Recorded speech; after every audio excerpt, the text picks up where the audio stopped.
Hey guys, how's it going? Hope you're doing well. My name is Crown, and today I'm going to read you some very interesting stories that I hope that you're gonna love. And now, without further ado, let's go!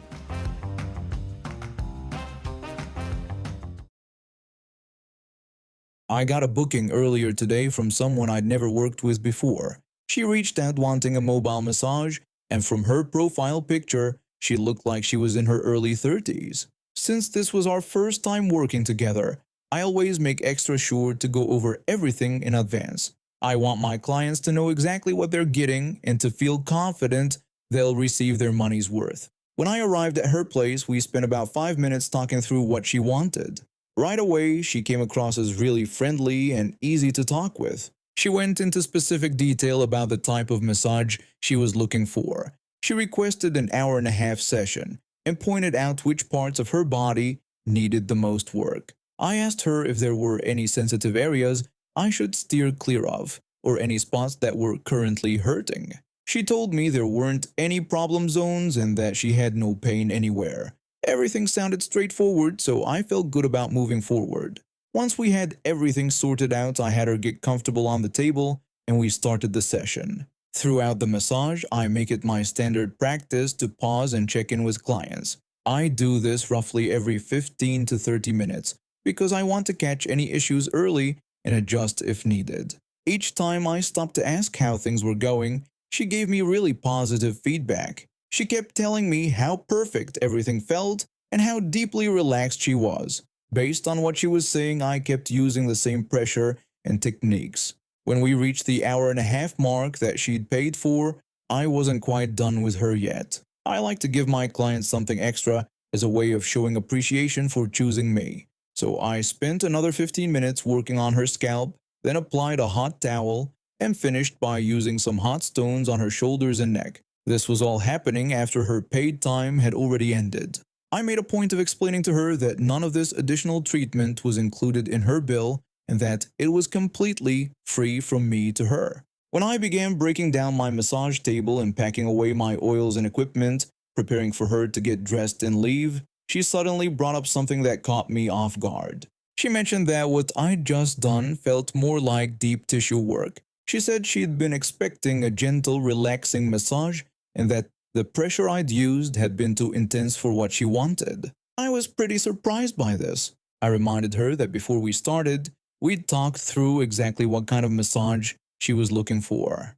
I also brought up the fact that I'd checked in with her several times during the session to ask about the pressure level, and every single time she told me it was exactly right. I asked her if maybe I'd somehow misunderstood something she'd said earlier. She pushed herself up to a sitting position on the table and looked straight at me. She disagreed with my version of events. Then she said that because I hadn't given her what she'd asked for, she definitely wasn't going to tip me. She added that a truly skilled massage therapist would offer her more time for free to correct the mistake and ensure she got the service she deserved. The second those words came out of her mouth, I was done with her. I told her to get off my table right now. I said she needed to pay me the amount we'd agreed on for the session and then delete my contact information because I had no intention of ever working with her again. She looked stunned, like she couldn't process what I just said. She tried pushing back, saying I was being rude and unprofessional. She went on about how good customer service meant bending over backward to make clients happy. I didn't budge an inch. I explained to her that I delivered exactly the service she'd requested, that I checked in with her repeatedly to confirm she was satisfied, and that I'd even thrown in extra treatments at no charge. I told her that bringing up complaints only after the entire session was finished, especially after spending 90 minutes telling me everything was perfect, was not something I was responsible for fixing. She got dressed while grumbling to herself the whole time. When it came time to settle the payment, she made a big production of pulling out her phone and transferring only the bare minimum amount for the session itself. She made sure I heard her say that I didn't deserve any tip and that she planned to write a negative review about me online. I told her to feel free to do exactly that. I explained that I document every single session I do, including all the times she'd confirmed she was happy with the pressure and the overall experience. I said I'd gladly respond to any review she posted with a complete account of what actually took place. Her entire face turned bright red. She snatched up her belongings and walked toward the door without saying anything else. Once she was gone, I stayed in my car outside her building for a little while, trying to wrap my head around what had just happened. The nerve of someone demanding free extra services after getting precisely what they'd asked for, plus additional treatments on top of that, was something I'd never dealt with before. She'd had countless opportunities to speak up during the full 90 minutes I'd spent working on her body. Anytime I'd paused to ask if the pressure was okay, she could have said something. Instead, she'd waited until everything was completely finished to suddenly claim the entire massage had been wrong. I deleted her contact from my phone the moment I got home. Some clients simply aren't worth the stress and drama, regardless of what they're paying. I own a house where my two sons live together. The older one is 21 and the younger is 19. I moved out a while back, but I wanted to keep a room there for myself since I visit town pretty often. It saves me from spending money on hotels every time I come through. The arrangement I made with them was pretty simple. They only pay utilities and split them equally down the middle. No rent. I know things are expensive these days and I wanted to help them out. The only conditions were that they keep my room available for when I visit and that they get along with each other. That was it. Pretty reasonable if you ask me. My room was always the hangout spot. All the kids would pile into my room because I had the best television and the most comfortable setup. The living room would sit empty while everyone crammed into my space. That just became the way things were. So when I moved out, that room naturally stayed as a common area. My younger son asked if he could move his bed in there, and I said yes, but I made it clear to him that it was still a shared space. His brother likes to hang out in there, and that needed to continue. He agreed to it. No problem at that time. Now my younger son has a girlfriend. She is 20 years old, and ever since I moved out, she has been coming over to the house whenever she wants, even when my son is not home. I did not really have an issue with it at first. My older son does not mind her being around, so he would let her in if she showed up. I figured it was harmless enough. That changed a few days ago when my older son told me what happened. The girlfriend came over when my younger son was not home. My older son let her in like he usually does. He went to my room to watch some movies. She followed him in there. He was sitting on the futon in the corner, and she got into the bed that my younger son had moved in. They were watching the movie together. Halfway through, she asked him to leave because she felt uncomfortable with him being there and wanted to take a nap. He left because what else was he supposed to do? It is technically a shared space, but she made him feel like he was intruding in his own house. The next day, my younger son confronted his brother about what happened. He told him to stay out of the room completely from now on, just like that. My older son was not allowed in the common space anymore because his brother's girlfriend decided she did not want him around. I only found out about this today when my older son called me. He sounded frustrated and, honestly, kind of hurt. This has always been a shared space. That was the whole point of the agreement when I moved out. I was not going to let some girlfriend who does not even live there dictate the rules of my house. So I called my younger son and told him that his girlfriend could only be at the house when he was home. If he was not there, she could not be there either. Period. He thought this was completely unreasonable and started arguing with me about it.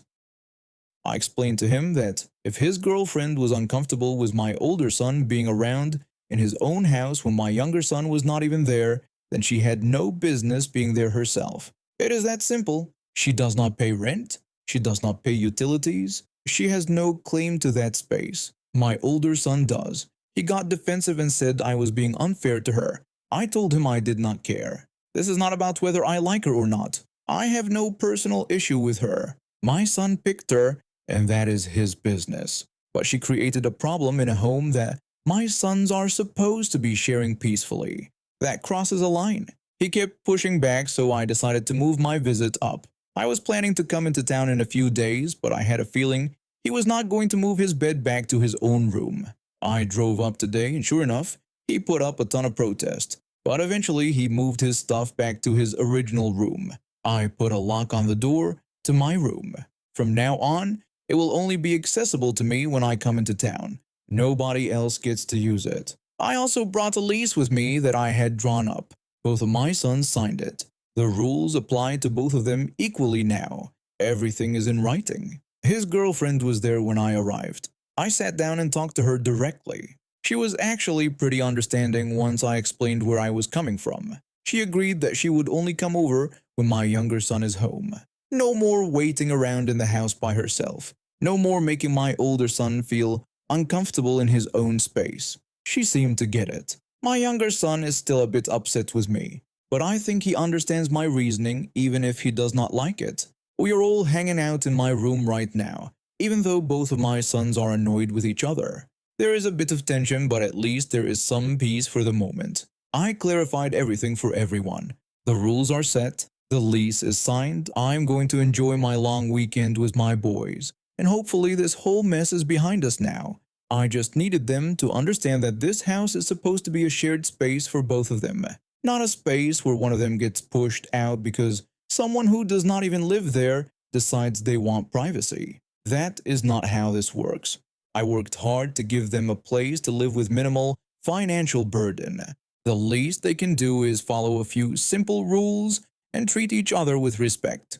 If his girlfriend cannot handle being in a shared living situation, then maybe she needs to rethink how often she comes over. Or my younger son needs to spend more time at her place instead. Either way, my older son is not going to be kicked out of common areas in his own home, not on my watch. About 6 months after I moved into my newly bought house, I noticed a car in my driveway one morning. I didn't recognize it and figured someone made an honest mistake. I left a polite note on the windshield explaining this was private property and asking them not to park there again. The car was gone when I got home from work that evening. A week later, the same car appeared in my driveway again. This time I happened to be outside watering my plants when the driver pulled up. A woman got out and started walking toward the house down the street. I called out to her and explained this was my driveway and she couldn't park here. She barely stopped walking and said she was just visiting her friend for a bit. She pointed to a house about 3 doors down. I told her there was plenty of street parking available. She complained that street parking was too far from her friend's house and she'd only be a little while. Before I could say anything else, she kept walking. I stood there frustrated but didn't want to make a huge scene over it. I decided to let it slide just that once. But it wasn't just once. Over the next few months, she parked in my driveway 2 or 3 times a week. Every single time she had the same excuse about visiting her friend. I left more notes on her windshield. I caught her in person twice more and asked her to stop.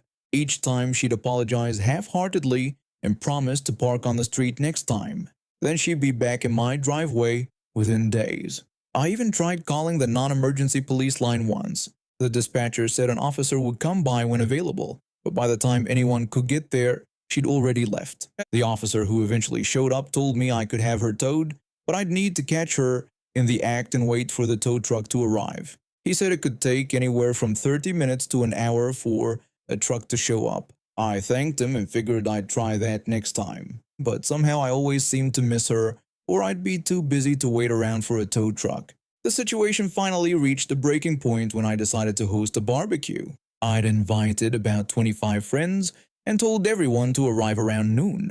I explained they could park in my driveway or find spots along the street nearby. People started showing up right on time. 4 cars filled my driveway within the first 15 minutes. Everyone else found parking on the street without any issues. Around 1:30 in the afternoon, I was in the kitchen preparing more food when my friend came inside looking confused. She said there was some angry woman outside yelling at people about the cars. I immediately headed outside to see what was happening. There she was, standing in my driveway, absolutely furious. Her car was completely boxed in by the 4 vehicles that had arrived after she'd parked. She must have shown up sometime before noon and helped herself to my driveway again. She was practically screaming at my guests, demanding they move their cars immediately. She said she had an important appointment to get to and couldn't be late. I walked up and reminded her that she was parked illegally on my private property. I pointed out that I'd asked her not to park here at least half a dozen times over the past several months. She snapped that she didn't care and told me to move these cars right now. She threatened to call the police if I didn't comply. I told her to go ahead and call them since she was the one trespassing and parking illegally. By now, at least a dozen of my friends had gathered outside to watch. She looked at everyone staring at her, and her face turned bright red. She raised her voice even louder and said if we didn't move the cars in 5 minutes, she'd start smashing windows and slashing tires on every single vehicle. That's when everything shifted. One of my friends immediately pulled out his phone and started recording video. He asked her to repeat what she just said so it would be clear on camera. She looked at him confused and asked what he was doing. Another friend said she should definitely tell us again about her plan to destroy our property because we were all recording now. I looked around and saw at least 8 phones pointed at her, all capturing video. A couple more people pulled their phones out too. The color drained from her face as she realized what she'd done.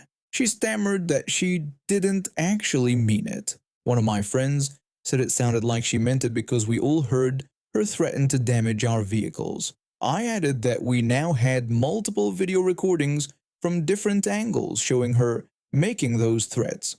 I told her she should absolutely go ahead and start breaking windows because the police would love to see all this footage. Her whole attitude completely crumbled.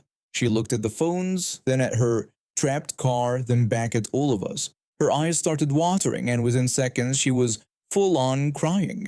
Not just a few tears, but loud sobbing with her mascara starting to run. She begged us to please forgive her and insisted she didn't mean any of it. She said she just really needed to get to her appointment on time. One of my friends asked why she suddenly had such an urgent appointment when she'd been happily parked in my driveway for over an hour already. She ignored the question and kept pleading with us to let her out. She promised through her tears that she would never, ever park in my driveway again. She said she was so sorry and just needed to leave. I watched her break down and felt a tiny bit of sympathy, but mostly I was just done dealing with her entitlement. I asked her why we should believe her this time when she'd made empty promises before. She swore she really meant it now and wouldn't ever do it again. She kept crying and apologizing for what felt like 5 straight minutes. My friends and I exchanged looks. Someone asked if we should just let her go. Another person said we definitely made our point. I noticed a few neighbors had come outside to see what all the commotion was about. The last thing I wanted was for this to turn into an even bigger spectacle. I finally told her we'd move the cars, but this was her last chance. I said if I ever saw her car in my driveway again, I'd have her towed immediately without any warning. She thanked me repeatedly and promised over and over that it would never happen again. Everyone started heading to their cars to back them up and create space for her to leave. She practically sprinted to her car, avoiding eye contact with every single person. Her hands were shaking as she got in. She was still crying as she backed out of the driveway. She drove away faster than necessary and disappeared down the street. True to her word, she never parked in my driveway again. I still see her car on the street sometimes when she visits her friend, but now she parks legally just like everyone else. I'd gotten into nonprofit work because I genuinely wanted to help people. The organization seemed perfect on paper. Their mission was incredible, and they did real good in the community. But what nobody tells you is that sometimes the most toxic workplaces hide behind the noblest causes. From day one, things felt off. Small comments that made me second-guess myself. Contradictory instructions. Being left out of meetings I should have attended. I kept thinking maybe I was being too sensitive. Maybe this was just how professional environments worked. I was still pretty new to this field after all. Then came the mistake. I messed up something public-facing. Not catastrophic, but visible. The kind of error that definitely could have gotten me fired. I owned it immediately, apologized to everyone involved, and braced myself for what would happen next. My manager called me into her office. She told me she appreciated that I'd been upfront about what happened and that these things occur sometimes. I said I understood if they needed to let me go. She seemed surprised and asked why I would think that. She said nothing like that was going to happen and that I just needed to be more careful going forward. I asked if I was in trouble. She told me everything was fine and to just be more careful from now on. I walked out of that meeting confused but relieved. Maybe they valued me more than I thought. Maybe I should stop being so paranoid about this place and actually commit to making it work here. The next morning, I came in to find my main responsibility had been reassigned to someone else. I approached my manager's desk. I mentioned that I'd noticed the community outreach coordination had been moved to someone else. She confirmed this was true and said they were restructuring a bit. I asked if it was because of what happened. She said no, this had nothing to do with that and everything was normal. I asked if I was getting new responsibilities to replace it. She told me to just stick with what I was doing. What I was doing was now half of what I used to do. But okay, everything's normal, everything's fine. The following week, one of my co-workers stopped by my desk. She asked if I was coming to the holiday party. I said I didn't think so, explaining that my manager had told me it was for full-time salaried employees only since I was still contract to hire. She said that was too bad, and that it was usually pretty fun. 2 days later, I got an email from the assistant to the organization's director. The email said they'd never received my response to the holiday party invitation and asked me to let them know if I'd be attending so they could get an accurate head count. So my manager had lied to my face. She'd told me I wasn't invited, and now the director's office was asking why I hadn't responded to an invitation I never received. I replied that I wouldn't be able to attend. I didn't mention what my manager had told me. What was the point? They'd just gaslight me again. Tell me there was some misunderstanding, make me feel like I was imagining things. The office closed for 2 weeks over the holidays. I spent that time trying to convince myself that maybe things would be better in the new year. Fresh start and all that. I came back on the first workday of January. I'd been at my desk for maybe 20 minutes when my manager appeared. She asked if I could come to the conference room for a quick meeting.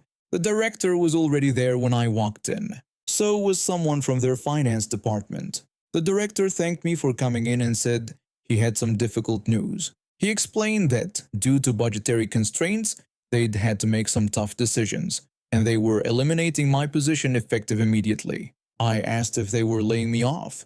He confirmed this was the case, but said they'd provide 2 weeks of severance and a letter of recommendation. My manager added that they were sorry and that this wasn't about my performance. Right, just budget issues. At the start of the fiscal year, after spending weeks stripping away my responsibilities and lying to me about holiday parties, I said, okay, what else was there to say? I collected contact information from the few decent people who worked there, packed my belongings into a box, and left. When I got home, I took out the company mug they'd given me on my first day. It had their logo and mission statement printed on it. I put it in a plastic bag, went out to my garage, and smashed it with a hammer until it was dust. It felt good. 6 weeks later, I was updating my resume and decided to check their website. Right there on their careers page was a new listing. Different job title, but the responsibilities were identical to what mine had been.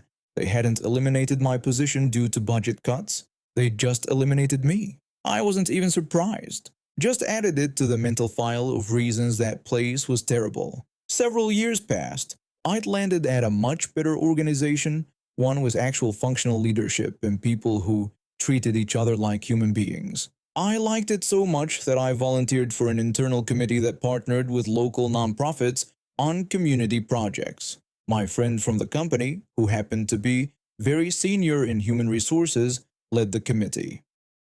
At our annual planning meeting, he brought up potential partnership opportunities.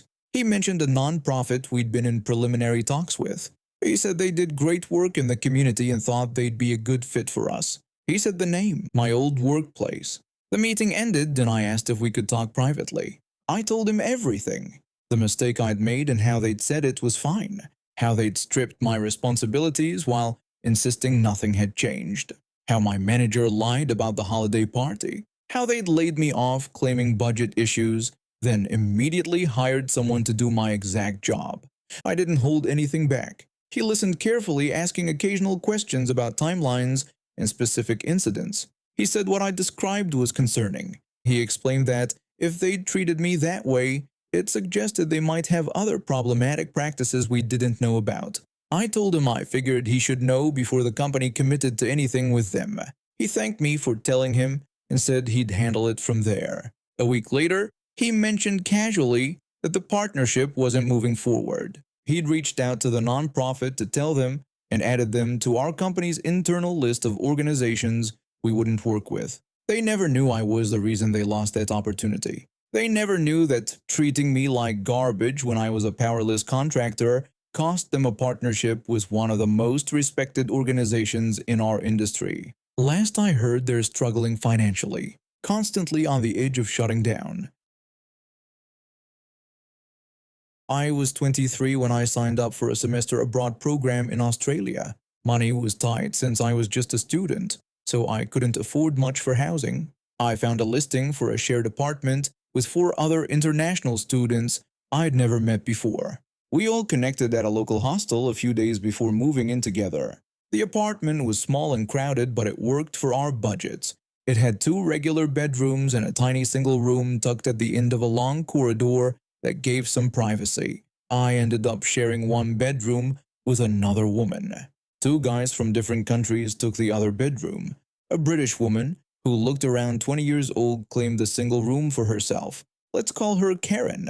Right from the first week, Karen proved to be the most insufferable person I'd ever had to live with. She'd clearly never lived away from her parents before. She acted like someone who'd never lifted a finger to do any household work in her entire life. The rest of us clicked pretty quickly. We'd cook dinners together, share stories about our home countries, watch movies, and just hang out after our university classes. Karen showed zero interest in being part of the group. She'd stay locked in her room most of the time or leave the apartment without telling anyone where she was going. That alone would have been perfectly fine if she'd just been a quiet, private roommate. But instead, Karen went out of her way to make life difficult for everyone else in the apartment. Her first annoying habit started within days of moving in. She'd sit on our shared couch with her bare feet propped up on the coffee table. Then she'd paint her toenails right there in the common area every few days. When she finished, she'd leave all her nail polish bottles scattered across the entire surface of the table. If anyone tried to move them so we could actually use the table for eating or studying, she'd get visibly upset and tell us not to touch her things. After putting up with this for about a week, I started gathering all her bottles and placing them in a neat pile on the shelf nearby. She'd give me angry looks whenever she noticed, but never said anything directly to my face about it. When we'd first moved into the apartment together, all 5 of us sat down for a house meeting. We discussed how we'd share responsibilities and created a rotating cleaning schedule. Everyone would have specific tasks each week, like washing dishes, cleaning the bathroom, sweeping floors, and taking out trash. Karen sat right there with us, nodding her head like she agreed with everything. But over the next 6 months, she never completed a single assigned task. Not even once. When her week came around, dirty dishes would pile up in the sink until they started smelling. The bathroom would become disgusting with hair in the drain and soap scum everywhere. Floors would stay dirty with crumbs and dust collecting in corners. Eventually, someone else would give up and clean everything themselves just so we could live in decent conditions. We tried talking to Karen about it several times. Each time we brought it up, she'd claim she never agreed to any cleaning schedule. This was a complete lie since all of us had been there when we made the arrangement together. The really frustrating part was that Karen had no problem making messes all over the apartment. She'd leave her dirty dishes in the sink for days. She'd spill things in the kitchen and walk away without wiping them up. She'd track mud through the hallway and leave it there. She benefited from the rest of us keeping the place livable, but refused to contribute anything herself. Trying to have any conversation with her about apartment matters became impossible. Whenever someone tried to discuss bills, cleaning, or house rules, she'd completely ignore whoever was speaking. She'd walk away mid-sentence like we weren't even there. Sometimes she'd pull out her phone and start scrolling through it while we were talking to her. Other times, she'd stick earbuds in her ears and pretend she couldn't hear us at all. We'd tried being polite about it at first, then we tried being more direct and serious. Nothing worked with her. Then something happened about 3 months into living together that made everyone truly angry with Karen. One afternoon, three of us were coming back from classes when we spotted an injured baby parakeet on the ground outside our building. The poor thing had a damaged wing and couldn't fly properly. We spent nearly an hour trying to carefully catch it without hurting it more. The bird kept hopping away from us in fear. Finally, we managed to gently scoop it up and bring it inside to safety. We immediately called the local wildlife rescue organization to report it. The person on the phone explained they were dedicated to helping native Australian bird species recover.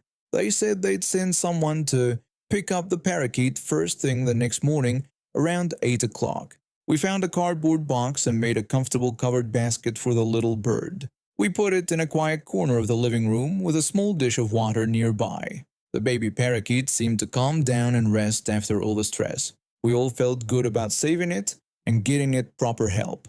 The next morning when we woke up, the basket was completely empty. We searched the entire apartment thinking maybe the bird had gotten out somehow. We looked under furniture, in closets, behind the couch, everywhere we could think of.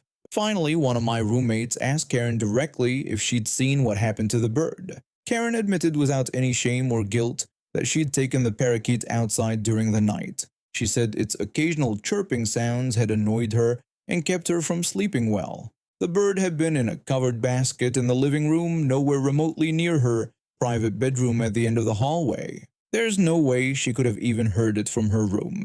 We all rushed outside in a panic to search for the injured baby bird again. It took us almost 3 hours to find it and catch it the second time. The poor thing was even more terrified now and kept trying to hop away on its damaged wing. When the wildlife rescue worker finally arrived around 9:30 in the morning, we explained the whole situation.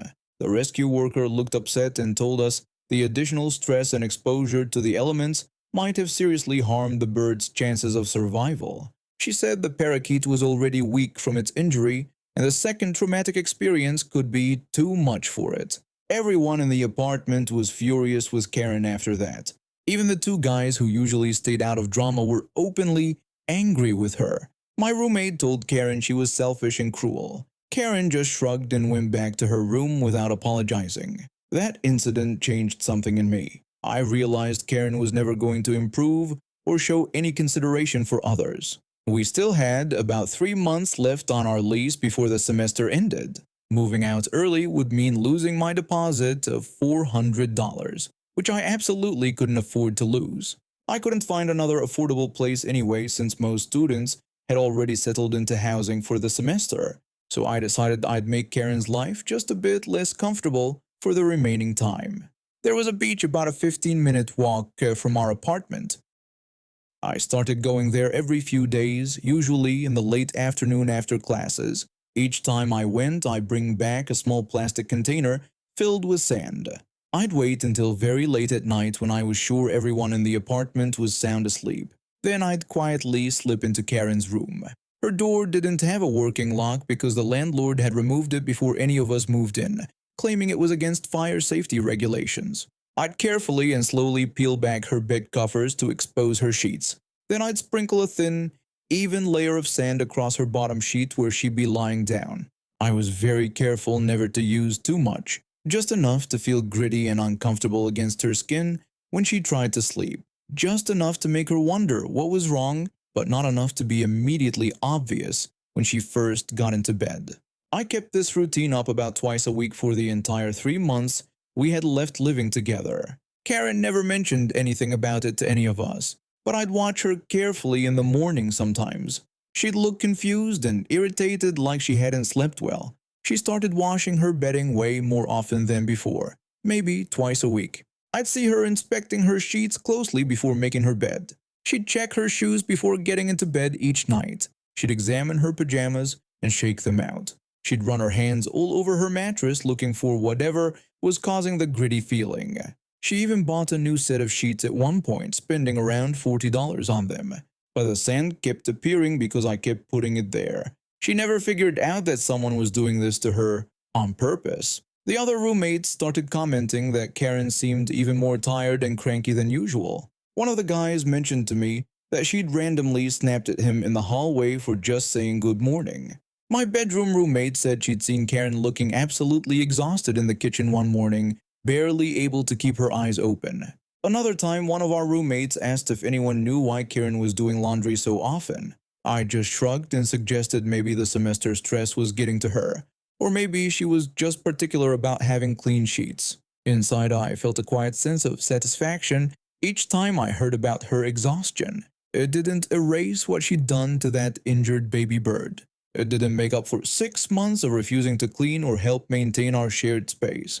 It didn't fix her rude behavior or her constant dismissal of everyone else. But knowing she was losing sleep and wasting time constantly washing her bedding while being completely confused about why this was happening made living with her slightly more bearable. I could tolerate her terrible attitude a bit better knowing she was uncomfortable too. Karen never improved her behavior for the rest of our time living together. She never started doing her assigned cleaning tasks. She never stopped being rude and dismissive to everyone.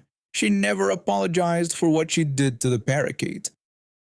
She continued leaving her nail polish bottles everywhere. She continued ignoring us when we tried to discuss apartment business. But at least I had my small private revenge. When the semester finally came to an end and we all prepared to move out, Karen packed her belongings quickly. She left the apartment without saying goodbye to anyone. She didn't help with the final cleaning we all did together to get our deposits back. The rest of us exchanged contact information and promised to stay in touch. We talked about maybe meeting up again, if we ever found ourselves in the same city. I never told any of them about the sand. It remained my secret, something only I knew about. Just me and Karen's mysteriously uncomfortable bed. And now we have reached the end of today's stories. Thank you for watching, and see you next time.